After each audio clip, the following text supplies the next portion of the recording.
get ready for the dictation. Start. Sir, it had been further argued on behalf of the defendants that under Section 34 of the Specific Relief Act, the plaintiffs must have a direct interest and entitlement over the property for which the declaration is sought. Section 34 of the Specific Relief Act states discretion of court as to declaration of status or right.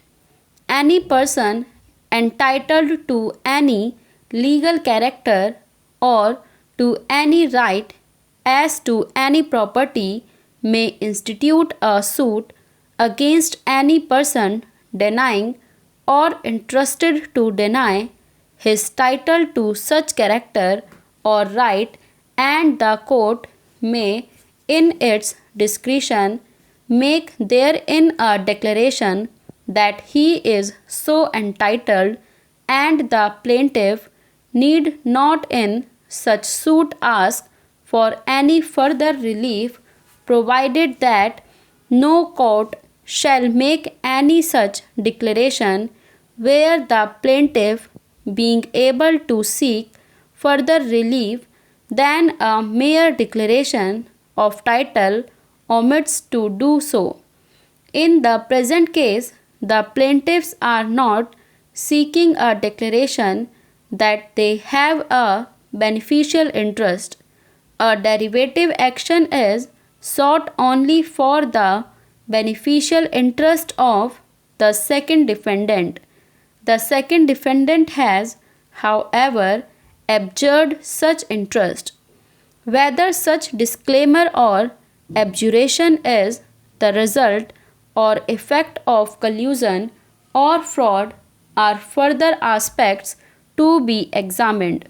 Such abjuration has to be weighed with the flow of funds through the second defendant to the first defendant, leading to the allotment of shares to the third to the seventh defendants. Examining all these aspects can only be through advancing oral and documentary evidence. This would further imply that the suit has to be retained on file. It had been further contended that the suit relief is barred under Section 187C of the Companies Act 1956. It had been contended that primarily the third, fourth, and seventh defendants should first make a declaration that though the shares are in their names, a beneficial interest had accrued to the second defendant. Similarly, the second defendant has to make a declaration that they are the beneficial interest holders of the said shares. It has been contended that in the absence of the above declarations, seeking a declaration against the first defendant would be akin to putting the cart before the horse. I hold that the declarations made or not made in the books of the first defendant would be to the exclusive knowledge of others. In this context, the 8th to 10th defendants have a vital role to play.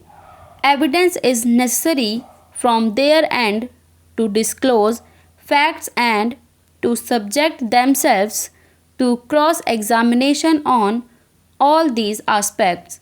The plaintiffs have pleaded the facts to their knowledge. It must also be kept in mind that except the three defendants, no other defendant had sworn to an affidavit. Questions raised by the plaintiffs remain unanswered, and trial is the answer to determine the actual facts. I hold the plaintiffs cannot be non-suited at the threshold. The suit is only at its early stage. It still has a rough course to clear. The reliefs sought may be superfluous, but if the plaint discloses a cause of action and if the plaintiffs are prepared to battle out the issues at the time of recording the evidence, then again they must be afforded such opportunity.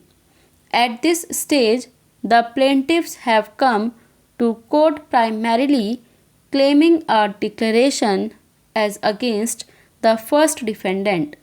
Whether the third, fourth, and seventh defendants on the one hand and the second defendant on the other hand have made declarations in accordance with the provision of either Section 187C or Section 89 of the Companies Act 1956 or 2013 are facts to the exclusive knowledge of the first, second, third, fourth, and seventh defendants and also the eighth defendant.